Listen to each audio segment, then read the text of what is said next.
मैंने इस सब्जेक्ट के ऊपर बहुत स्टडी किया है, आत्मविश्वास के ऊपर, और आज मैं अपने ख्याल को इन सब्जेक्ट के ऊपर पेश करने वाला हूं। तो आज का सब्जेक्ट क्या है?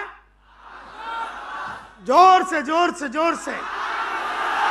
आज का सब्जेक्ट का नाम है आत्मविश्वास, जिसको अंग्रेजी में सेल्फ कॉन्फिडेंस भी बोल सकते हैं, एंड थिंग्स लाइक दैट, और ये आत्मविश्वास की आज के तारीख में बहुत जरूरत है। ये आत्मविश्वास की हर इंसान में आज के तारीख में बहुत जरूरत इसलिए है क्योंकि बहुत लोगों को इस नई दुनिया के बारे में बहुत जानकारी नहीं है। ये जो हम लोग दुनिया जी रहे हैं ना, ये बहुत ही अलग दुनिया है, जहां पर फटाफट सब चीज होता है, आपके सोच के पहले ही बहुत कुछ हो जाता है। बहुत सारे चीज आप कंट्रोल नहीं कर पाते हैं क्योंकि बाहर के बहुत सारे चीजें आपके परमिशन के बिना आपके लाइफ में तकलीफें पैदा करती है। कभी कोई टीवी आपके लाइफ में, कभी कोई लेमन टीवी आपके लाइफ में तकलीफ पैदा करता है, तो कभी कोई और टीवी, तो कभी यूट्यूब अपने तकलीफ देता है। तो हर टाइप के तकलीफें आज के तारीख में आता है। तो मैंने सोचा कि क्यों ना इस सब्जेक्ट के ऊपर बात किया जाए।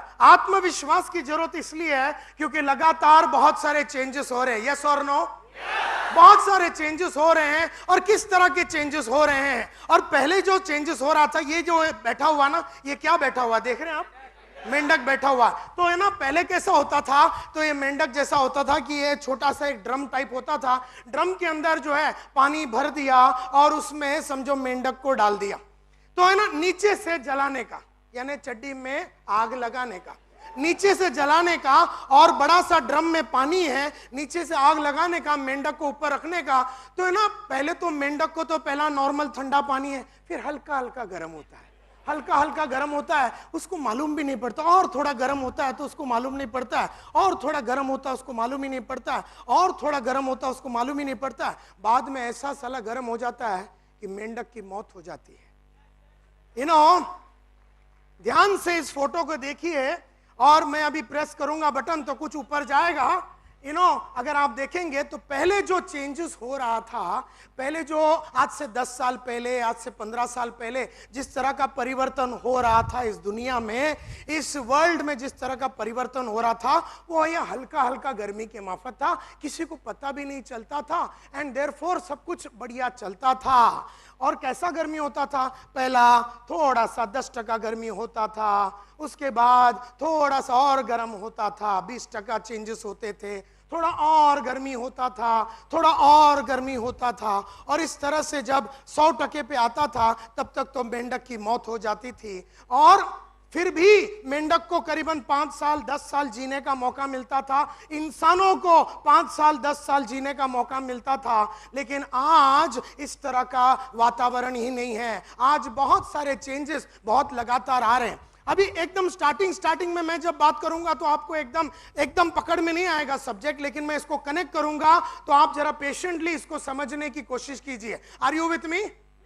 ओके, तो ध्यान से ना, क्योंकि आज मैं एक अलग सा सब्जेक्ट पेश कर रहा हूं। खाली मोटिवेशन नहीं है, खाली इंस्पिरेशन नहीं है, उसके लिए तो आपको मेरे बहुत सारे सीडी बाहर मिल जाएंगे अलग अलग सब्जेक्ट के ऊपर। लेकिन आज का सब्जेक्ट को बहुत गहराई से समझने की आवश्यकता है, ना समझी की गुंजाइश है। इसके लिए मैं आपको बोल रहा हूं कि ध्यान से आप इसको देखिए। तो पहला जो चेंजेस था वो बहुत स्लो हो रहा था, और उस जमाने में जब होता था किस तरह का बहुत सारे चेंजेस जो होता था उस जमाने में, हम उसको संभाल सकते थे, बहुत सारे चीजों को हम संभाल सकते थे। लेकिन आज वो जमाना थोड़ा सा बदला है। पहले जमाने में जब टेक्नोलॉजी बदलता था तो आज के ज़माने में जब टेक्नोलॉजी, पहले के ज़माने में जब बदलता था तो पहला साइंटिफिक चेंजेस होता था। किस तरह के परिवर्तन होते थे? एक साइंस का जो साइंटिफिक चेंजेस, यानी कि एक साइंटिस्ट होता था या एक इनोवेटर होता था, वो 10 साल बल्ब का खोज करता था, 15 साल बल्ब का खोज करता था, 20 साल के बाद उसको बल्ब के बारे में एक आइडिया मिलता था। तो एक 20 साल तो लगता था एक साइंटिफिक इन्वेंशन के लिए, 20 साल लगता था एक साइंटिफिक इन्वेंशन के लिए। उसके बाद इकोनॉमिक चेंजेस होता था, यानी कि उस बल्ब को मार्केट में लाने के लिए और 20 साल लग जाता था। मतलब एक आदमी को बल्ब की स्थापना करने के लिए या उसका इन्वेंशन करने के लिए 15-20 साल लगता था। उसके बाद इकोनॉमिक चेंजेस, यानी उस बल्ब को मार्केट में लाने के लिए और 20 साल लगते थे। उस जमाने में बहुत कुछ स्लोली चलता था। एवरीथिंग 30 साल में, 40 साल में एक नया इन्वेंशन होता था। एक ही टेलीफोन होता था जो 20 साल तक एक ही टाइप का टेलीफोन होता था। एक दूरदर्शन होता था जो 20 साल तक एक ही दूरदर्शन होता था। सब कुछ वैसे ही चलता था, एकदम आराम आराम से चलता था। और मैं आज ये आत्मविश्वास की सब्जेक्ट इसलिए बात कर रहा हूं क्योंकि ये बहुतों का टूटता जा रहा है आत्मविश्वास। ये कैसा टूटता है, इसके पीछे राज क्या है, अभी आपको 15 मिनट में समझ में आएगा कि लोगों की कॉन्फिडेंस या लोगों का आत्मविश्वास कैसा टूटता है। एंड देयरफॉर अपने को इसको कैसे बचा के रखना है। अपना किसको बचा के रखना है? आत्मविश्वास को। कुछ भी हो जावे साला, आत्मविश्वास को पकड़ के अपने को रखना है, क्योंकि यही एक रीजन है जिसकी वजह से हम आगे बढ़ सकते हैं। देयरफॉर सबसे पहला कौन सा चेंजेस होता था? उसके बाद कौन सा चेंजेस होता था? एकदम आराम आराम से होता था। और इस जमाने के उसके बाद जो चेंजेस होते थे वो था पॉलिटिकल चेंजेस। और जो थोड़े थोड़े पॉलिटिकल चेंजेस होते थे और हल्का सा चेंजेस होता, मतलब एक कांग्रेस ही होता था, 30 साल 40 साल उसकी चलती थी। ऐसा एक जमाना चलता था। और उस जमाने में सोशल चेंजेस बिल्कुल नहीं होता था। शादी हुआ, बच्चा हुआ, जॉइंट फैमिली हुआ, ये सब होता था, जॉइंट फैमिली वगैरह होता था। तो आदमी की आत्मविश्वास को ये जॉइंट फैमिली और शादी, इस तरह का सब वातावरण हमें बचा के रखता था। और उस जमाने में किसी तरह का इंडिया का कल्चरल चेंजेस नहीं हो रहा था। और 20-25 साल पहले जब ये चेंजेस होते थे तो हमें कौन बचाता था? हमारे को सोसाइटी बचाता था। हमारे को कौन बचाता था? जब कंटिन्यूस चेंज, थोड़े थोड़े चेंज होते थे, हमें सोसाइटी बचाता था, हमारी फैमिली बचाती थी, हमारी बीवी, हमारे बच्चे, हमारा गवर्नमेंट, ये सब बचाता था। और हमारे जितने भी लीडर्स होते थे वो अपने को बचाता था। ये जो लीडर थे, ये जब चेंजेस होते तो लीडर लोग ये लीडर लोग इंस्पायर करते थे, मोटिवेट करते, कोई चिंता करने की जरूरत नहीं, सब कुछ ठीक हो जाएगा। Political leaders, religious leaders, social leaders, cultural leaders लोग हमको बचा लेते थे, हमको बचा लेते थे। तो हमारा कॉन्फिडेंस हिलता नहीं था, क्योंकि सोसाइटी और लीडर बाहर था और टेक्नोलॉजी अंदर था। टेक्नोलॉजी पे सोसाइटी का ग्रिप था और इसके वजह से बहुत चेंजेस नहीं होता था। लेकिन पिछले 8, 9, 10 सालों में ये पूरा, तो मतलब इस जमाने में क्या होता था, लीडर लोग का काम क्या होता था? जब चेंजेस होते थे, डिसरप्शन होता था, नई नई चीजें आती थी, तो लीडर लोग का काम क्या था? लीडर लोग हमारे टीचर होते थे। उस जमाने में लीडर लोग हमको बताते थे कैसा करना, क्या करना, कब करना, क्यों करना। ये सब लीडर लोग अपने को बचा लेते थे, सोसाइटी हमें बचा लेता था। ये था आज से 10 साल 8 साल पहले का गेम, माय डियर फ्रेंड्स। लेकिन अब जमाना वो नहीं रहा। तो क्योंकि उस जमाने में सोसाइटी का लीडर लोग का काम क्या था? सब कुछ मेंटेन करके रखना, सब बराबर चल रहा है कि नहीं देख लेना। सोसाइटी का काम क्या था? कॉन्फिडेंस को देना। लीडर लोग का काम था कॉन्फिडेंस को देना। लीडर लोग हर चीज को बचा के रखते थे, प्रिजर्व करके रखते थे। लीडर लोग शॉक ऑब्जर्वर का काम करते थे। कोई भी झटका मिला, किसी कंट्री ने बाहर से माल भेज दिया तो हमारे कंट्री बॉर्डर को बंद करते थे, माल अंदर आने नहीं देता। चाइना का माल अंदर आने नहीं दिया जाएगा, कोरिया का माल अंदर नहीं आने दिया जाएगा। तो जब जॉइंट फैमिली होता था तो कोई भी घर में कोई प्रॉब्लम हो गया तो जॉइंट फैमिली का कोई ना कोई आदमी बचाता था और सब कुछ बढ़िया चल रहा था, लाइफ एकदम बढ़िया था। एंड लेकिन अभी थोड़ा कार्यक्रम बदल गया है। अभी कार्यक्रम ऐसा बदला है माय डियर फ्रेंड्स, कार्यक्रम ऐसा बदला है कि टेक्नोलॉजी और चेंजेस जो है बाहर आ गया और अंदर क्या आ गया? अंदर सोसाइटी आ गया।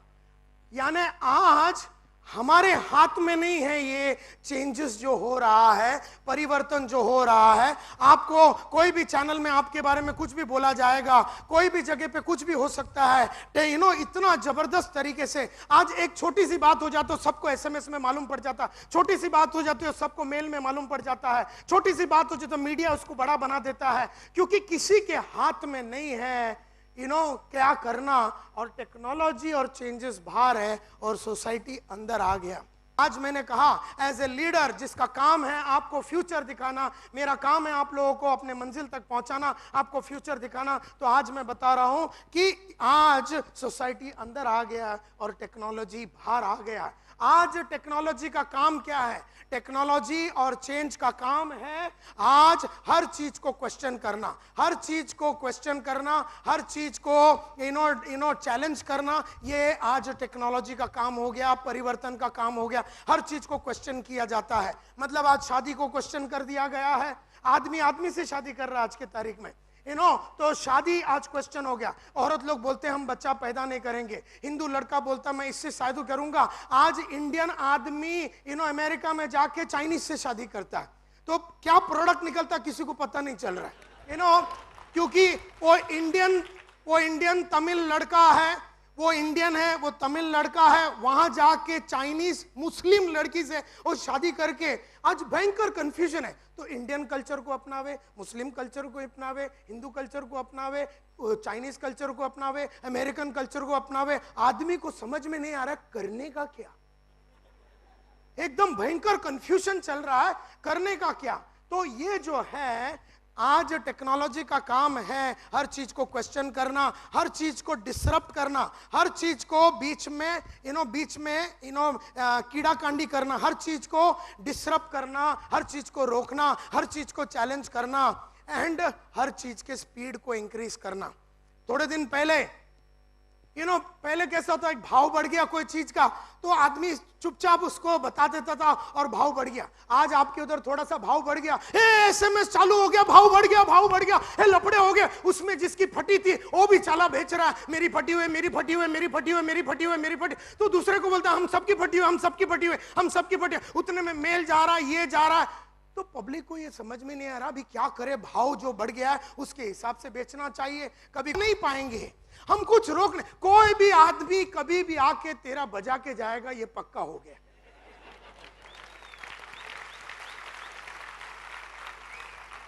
तो कहने का मतलब यह है कि आग आज डायरेक्ट, पहले कितना टका होता था? पहले आग कैसे बचे? 10%, 20%, ऐसा। अभी सीधा, अभी कैसा है मालूम है? जिंदगी ड्रम है जिसमें बॉइलिंग वाटर, बॉइलिंग को हिंदी में क्या बोलते हैं? हाँ, उबल रहा हुआ, एकदम 1000 डिग्री में उबल रहा हुआ पानी है। ऐसा एक ड्रम है, उसके अंदर मेंढक को डाला गया। मेंढक फड़क से उड़ी मारता है, दूसरे जगह पे जाता है, वहां पर जो ड्रम है उसमें भी 1000 डिग्री में चल रहा है। यानी आज के तारीख में हमारी हालत ऐसी हो गई, हम उड़ी मार रहे हैं एक जगह से दूसरे जगह पे, उड़ी मार रहे हैं तीसरे जगह पे, उड़ी मार रहे हैं चौथे जगह, सब जगह पे ऐसी लगी पड़ी हुई है कि समझ में नहीं आ रहा करने का क्या।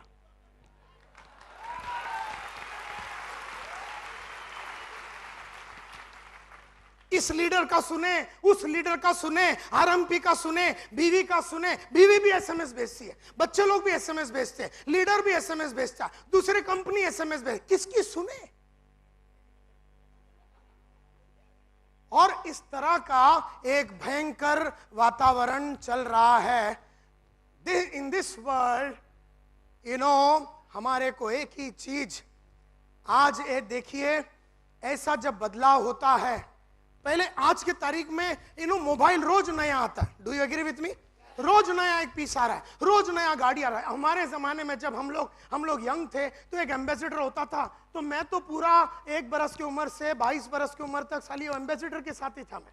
मतलब मेरी 22 साल एक गाड़ी को देखते देखते चली गई। आज 22 दिन में, पिछले 22 दिन में 9 मॉडल उतरे हैं, 9 मॉडल। मेरी 22 साल में पहला, मेरी जिंदगी का 22 साल में गाड़ी कितनी थी? एक वो एम्बेसडर थी और पद्मिनी थी। कोई कंफ्यूजन नहीं था, कोई कंफ्यूजन नहीं था, ये लेना है बस, एम्बेसडर लेना है या ये। और जब एक जमाना ऐसा था, एक ही दूरदर्शन होता था, देखने का क्या? वही फूल खिले गुलशन गुलशन, कोई नहीं तो साला वो तबस्सुम बैठ के बैठती थी। और सुबह 10 बजे सुबह प्रतिमा देखने का, शाम को साला संता कुकड़ी देखने का, और 9 बजे रात को अपनियाना पायलट का। तो कोई कंफ्यूजन ही नहीं था कि क्या देखूं। टेलीफोन भी एक ही था, MTNL। कोई कंफ्यूजन ही नहीं था कौन सा टेलीफोन लूं। कोई कंफ्यूजन ही नहीं था, हर चीज एकदम मतलब बहुत कम था और आदमी एकदम क्लियर था। आज कौन सा टेलीफोन लेवे, कौन सा मोबाइल लेवे, कौन सा गाड़ी खरीदे, कौन सा चैनल देखे, इतने सारे 500,000 चैनल है, तो आदमी हर चैनल को देखने की पागलपन में लगा हुआ है। थोड़ी देर ये देखता, थोड़ी देर वो देखता, थोड़ी देर ये देखता है, तो उसको मालूम नहीं साला किसका सुने। तो ऐसा एक जमाना आ गया है और हर चीज को डिसरप्ट किया जा रहा है। हमारे टीम मेंबर्स को पकड़ के रखना अपने को मुश्किल पड़ता जा रहा है, क्योंकि अगर हम खाली बात नहीं कर रहे। पहले जमाने में इंसानों से कौन बात करता, टीचर बात करते थे या बॉस बात करता था, या फिर टीचर लोग या बॉस लोग या फिर अपने घर वाले बात करते थे। अभी हमारे साथ कौन नहीं बात कर रहा, और हर आदमी बात कर रहा। जिसको अपने साथ लेना देना है वो भी बात कर रहा, जिसको कोई लेना देना नहीं है वो भी हमसे बात कर रहा है। ऐसे में भयंकर चेंजेस हो रहे हैं। एंड हमारे को एक ही चीज रह गया है कि इस भागा दौड़ी में अपने को एकदम फोकस्ड रहना है, अपने को एकदम क्लियर रहना है, अपने को एकदम कॉन्फिडेंट रहना है। अपने को जो लक्ष्य है वो लक्ष्य से हम हिले नहीं। कोई भी आदमी कुछ भी बोले, हम साले हिले नहीं। हम हमारे लक्ष्य के तरफ पहुंचते रहे, हमारी तकलीफों को हम बराबर झेलते रहे, हम कंफ्यूज ना होवे, हमारा ग्रिप जिंदगी से ग्रिप जो है वो निकले नहीं। इसका बंदोबस्त अगर करना है तो हमें अपना एक चीज को प्रोटेक्ट करना पड़ेगा, और वो है हमारा कॉन्फिडेंस। इसको बचाना पड़ेगा। आज हमारे को अपने कॉन्फिडेंस को बचाना पड़ेगा, और इसके सिवाय हमारे पास और कोई चारा नहीं है। मेरे बाप के जमाने में मेरा बापू को बराबर मालूम था कि जिस बीवी से, जो बीवी है उसकी यानी मेरी माँ, ये 50 साल तक रहेगी उसके साथ। लेकिन मेरे को गारंटी नहीं है मेरी बीवी के बारे में, क्योंकि बहुत सारे लोग उसको एसएमएस भेज रहे। बात समझने की कोशिश करो, क्योंकि पहले जमाने में मेरे माँ को मेरा बाप ही एसएमएस भेजता था, क्योंकि एसएमएस था ही नहीं। अभी कौन भेज रहा है साला मालूम ही नहीं। हमसे साला स्मार्ट कोई आदमी आके भेज देवे, साली चली गई तो मेरा तो हो गया।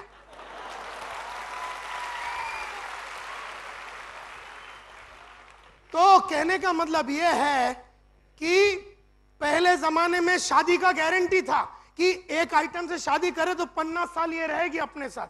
अभी कोई भरोसा नहीं, अभी कोई भरोसा नहीं है। तो कहने का मतलब यह है कि पहले जमाने में बाटा को भरोसा था कि लोग बाटा ही लेंगे, लेकिन आज बाटा को भरोसा नहीं है कि कोई बाटा लेगा कि नहीं। आज दूरदर्शन को भरोसा नहीं है, आज एमटीएनएल को भरोसा नहीं है कि कोई उसका माल लेगा कि नहीं। आज किसी को मालूम नहीं है कि अपना टीम मेंबर, मेरे को मालूम नहीं है कि मेरा टीम मेंबर कल मेरे साथ रहेगा कि नहीं, ये मालूम नहीं है, क्योंकि उसको भी बहुत सारे लोग एसएमएस भेज रहे हैं, उसको बहुत सारे लोग उसको फोन कर रहे हैं, बहुत सारे लोग उसको मेल भेज रहे हैं। इस तरह से ये बहुत और मेरे कंट्रोल से बाहर चला गया। ये मतलब जिंदगी अब मेरे जो लोग मेरे को बचाते थे, मेरे को जो कॉन्फिडेंस दे रहे थे, मेरे को जो प्रोत्साहित करते थे, मेरे जो लीडर होते थे, सोसाइटी के लीडर होते थे या चर्च के लीडर होते थे, या जो मुल्ला लोग थे, या फिर जो रिलीजियस लीडर थे, या फिर जो इकोनॉमिक लीडर्स थे, या जो भी लीडर्स थे, ये लोग मेरे को बचाते थे। लेकिन आज मेरे को बचाने वाला कोई नहीं है, और मेरे को इस भागा दौड़ी की दुनिया में अपने आप को बचाना है। एंड देयरफॉर मैं हमेशा कहता हूं, your number one responsibility at a networker and as a leader is to protect your confidence. ये आपका नंबर वन रिस्पॉन्सिबिलिटी है। आप लोग अपना कॉन्फिडेंस को बचाइए। तो कॉन्फिडेंस क्या है ये मैं बताऊंगा, बचाना कैसे है वो मैं बताऊंगा, लेकिन इतना तो समझ में आ गया कि कॉन्फिडेंस को बचाना जरूरी है। ये क्लियर है? वंडरफुल। तो और अपने को आने वाला 25 साल एकदम फौलादी लीडर के मार्फत रहना है। कोई भी दुविधा आ जावे, कोई भी नई चीज आ जावे, टीम टूट जावे, टीम खड़ा हो जावे, टीम बैठ जावे, चेंजेस आ जावे, भाव बदल देवे, कोई टीवी में हमारे खिलाफ लिख देवे, कोई कुछ बोल देवे, अपना चेक रुक जावे, कुछ भी हो जावे, साला अपना कॉन्फिडेंस हिलना नहीं चाहिए।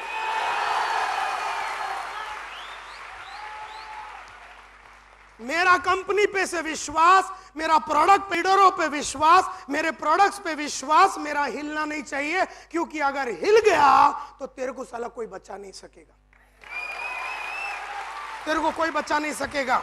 एंड देयरफॉर आने वाले 9132 दिन यानी 25 साल, 9132 दिन आने वाले, या तो 1301 हफ्ता, या तो 300 महीने आने वाले, या बोल लो कि आने वाला 25 साल। इन 25 सालों में आप जब तक ये 25 साल में रहेंगे तब तक 25 साल तक आपका भरोसा रहना चाहिए इस कंपनी के ऊपर, इसके प्रोडक्ट के ऊपर। आपको अपने ऊपर वो भरोसा रहना चाहिए, आपको अपने टीम पे भरोसा रहना चाहिए। अगर आपका भरोसा 25 साल का है, अगर आपका भरोसा 25 साल का है, अगर आपकी सोच 25 साल की है, अगर आप हिलने वाले नहीं है 25 साल में, और इन 25 सालों में बहुत सारी अच्छी बुरी बातें होने वाली है, बहुत सारे अप्स एंड डाउन्स होने वाला है, बहुत सारे ट्रेजेडी, बहुत सारे प्रॉब्लम, बहुत सारे तकलीफें होने वाली है, लेकिन आपको अपना कॉन्फिडेंस को किसी भी हालत में बचा के रखना है। अगर ये आपकी तैयारी है तो मां कसम आने वाला 25 सालों में आपके हर वो सपना जो है वो लगातार हर साल, हर महीना, हर क्वार्टर, हर साल पूरा होता जाएगा। 4 चीज आपको याद रखनी है, 4 चीज आपको हमेशा याद रखनी है। सबसे पहला ये याद रखनी है कि कॉन्फिडेंस जो है वो एक एबिलिटी है, वो एक एटीट्यूड नहीं है। वो एक एटीट्यूड नहीं है, वो एक एबिलिटी है। एबिलिटी यानी काबिलियत है। वो कॉन्फिडेंस एक एबिलिटी है, वो एक एटीट्यूड नहीं है। एटीट्यूड का एग्जाम्पल है, example of attitude positiveness, positive रहना। पॉजिटिवनेस जो है एक एटीट्यूड है। जब सब कुछ बढ़िया चलता है आदमी पॉजिटिव, और जब बढ़िया नहीं चलता आदमी नेगेटिव हो जाता है। अगर आदमी बदलाव के साथ पॉजिटिव और नेगेटिव होता है, इसका मतलब है कि उसमें कॉन्फिडेंस नहीं है, उसमें कॉन्फिडेंस नहीं है। मतलब सब कुछ आरएमपी में बढ़िया चल रहा है तो आदमी एकदम जोश में, और थोड़ा सा ऊपर नीचे हो गया तो आदमी का जोश नीचे चला गया। इसका मतलब है कि उसमें कॉन्फिडेंस नहीं है, उसमें सिर्फ पॉजिटिव एटीट्यूड है। लेकिन कॉन्फिडेंस जो है वो एक एटीट्यूड नहीं है। वो क्या है? वो क्या है? वो एक एबिलिटी है, वो एक काबिलियत है। यानी अगर वो एक एबिलिटी हो जाती है, अगर कॉन्फिडेंस एक एबिलिटी हो जाती है, एक काबिलियत हो जाती है, तो कुछ भी हो जावे, घर में ट्रेजेडी हो जावे, बच्चे के साथ कोई ट्रेजेडी हो जावे, कंपनी में ट्रेजेडी हो जावे, प्रोडक्ट में ट्रेजेडी हो जावे, इनकम में ट्रेजेडी हो जावे, मार्केट में ट्रेजेडी हो जावे, सिस्टम में ट्रेजेडी हो जावे, प्रोसेस में ट्रेजेडी हो जावे, अगर आपके पास कॉन्फिडेंस एक एबिलिटी के मार्फत है तो आपका कॉन्फिडेंस हिलेगा नहीं। मुझसे लोग पूछते हैं, नायर साहब इन 25 सालों में आपके लाइफ में बहुत सारे अप्स एंड डाउन्स हुए, आप कभी हिले ही नहीं। क्योंकि मैंने कहा मेरा जो कॉन्फिडेंस है वो एटीट्यूड नहीं है कि वक्त के साथ बदलता जाएगा। मेरा जो कॉन्फिडेंस है वो है एबिलिटी, यानी मैंने इस कॉन्फिडेंस को पाल के रखा है। कुछ भी हो जावे मैं इसको कभी हिलने नहीं देता हूं। मेरे लाइफ के बहुत सारी कहानी मैं आज आपको बताऊंगा, एक एक ट्रेजेडी, एक एक अप्स एंड डाउन्स हो गया, लेकिन उसके बावजूद भी मैंने कभी ये हिलने नहीं दिया, क्योंकि मैं हमेशा मानता हूं कि कॉन्फिडेंस वो एक काबिलियत है, वो एक एबिलिटी है, वो एक एटीट्यूड नहीं है। अगर एटीट्यूड है तो वक्त के साथ बदलता जाएगा। जैसे आप में से कई लोग का मूड खराब हो जाता है जब सब कुछ बराबर नहीं चलता, और सब कुछ बढ़िया हो गया, टीम जुड़ गया, पैसा आ गया, तो आपका मूड बना रहता है। इसका मतलब है कि आप में कॉन्फिडेंस नहीं। कितना भी खराब हो जावे हालत, आप बढ़िया मूड में हैं, और कितना भी बुरा हालत चल रहा है आप बढ़िया मूड है, और कितना भी बढ़िया हो रहा है आप बढ़िया मूड में हैं। अगर ऐसा है तो हम बोल सकते हैं, हम निर्णय ले सकते हैं, हम ये हिसाब कर सकते हैं कि तुझ में कॉन्फिडेंस है। दूसरी बात समझने वाली यह है कि कॉन्फिडेंस जो है ये सबसे नंबर 1 एबिलिटी है जो आपको बिल्ड करना पड़ेगा, अपने आप में बनाना पड़ेगा। ये कैसे बनाया जाता है मैं आपको बताने वाला हूं। ये सबसे पहली एबिलिटी है जो आपको बिल्ड करनी पड़ेगी। सबसे पहली एबिलिटी, सबसे पहला, कोई भी काम करने के लिए आपको सबसे पहला आपके पास नंबर 1 एबिलिटी जो है कॉन्फिडेंस होना चाहिए। यानी अगर आपको स्टेज पे खड़े रह के बात करना है, स्टेज पे खड़े रह के बात करना है, ये एक अच्छी बात है, यस और नो? स्टेज पे खड़ी रह के बात करना ये एक अच्छी बात है, ये एक अच्छा एबिलिटी है, लेकिन सबसे पहला वो करने के लिए मिनिमम तुम्हारे पास क्या होना चाहिए? कॉन्फिडेंस होना चाहिए। तो पहला कॉन्फिडेंस रहेगा तो ही तू स्टेज पे खड़े रह के बात कर सकता है। अब किताब पढ़नी है, एक अच्छी किताब पढ़नी है, ये एक अच्छी बात है या नहीं? अच्छी बात है, लेकिन किताब पढ़ने के लिए मिनिमम क्या लगेगा? सबसे पहला कॉन्फिडेंस लगेगा। आप बोलेंगे सर किताब पढ़ने के लिए कॉन्फिडेंस? यस, किताब पढ़ने के लिए भी कॉन्फिडेंस इसलिए लगता है क्योंकि अगर तूने कोई बहुत ही बढ़िया किताब पढ़ लिया, वो पढ़ने के लिए कॉन्फिडेंस इसलिए लगता है क्योंकि किताबें में ऐसी बहुत सारी बातें लिखी होगी जो तू कर नहीं रहा है, और उसे बर्दाश्त करने के लिए तेरे पास मिनिमम कॉन्फिडेंस होना चाहिए। बहुत सारे लोग ट्रेनिंग प्रोग्राम में नहीं आते हैं क्योंकि ट्रेनिंग प्रोग्राम में आता है आदमी तो आदमी नंगा हो जाता है, आदमी को अपनी कमियां नजर आ जाती है। देयरफॉर ट्रेनिंग में बैठना ये एक अच्छी एबिलिटी है, लेकिन बैठने के लिए मिनिमम क्या होना चाहिए? कॉन्फिडेंस होना चाहिए। अगर कोई लड़की को जाके अगर तुम पसंद करते हो तो आई लव यू बोलना अच्छी बात है, लेकिन वो बोलने के लिए पहला क्या होना चाहिए? कॉन्फिडेंस होना चाहिए। वक्त के पहले पहुंचने के लिए, अगर कोई जगह पे वक्त के पहले पहुंचना ये अच्छी एबिलिटी है, लेकिन वो करने के लिए सबसे मेन पहला आदमी में कॉन्फिडेंस होना चाहिए कि मैं वक्त के पहले पहुंचूंगा। चैलेंज अगर लेना है, बड़े बड़ी चैलेंजेस लाइफ में लेनी है, चैलेंज लेना ये अच्छी बात है, लेकिन मिनिमम आदमी के पास चैलेंज लेने के लिए कॉन्फिडेंस होना चाहिए। मतलब एक बात समझ लो माय डियर फ्रेंड्स, आज अगर बड़ी बड़ी चीजें आप अगर हासिल नहीं कर सक रहे हैं, अगर लगातार मकाम आप चढ़ नहीं रहे हैं, लगातार नए नए गोल आप अचीव नहीं कर रहे हैं, लगातार अगर आप चैलेंजेस नहीं ले रहे हैं, लगातार आप आगे नहीं बढ़ रहे, तो समझ लेना कि साली एक चीज की बहुत कमी शायद होगी, और वो है, ये बात समझ लो आज, ये बात बिल्कुल समझ लो आज,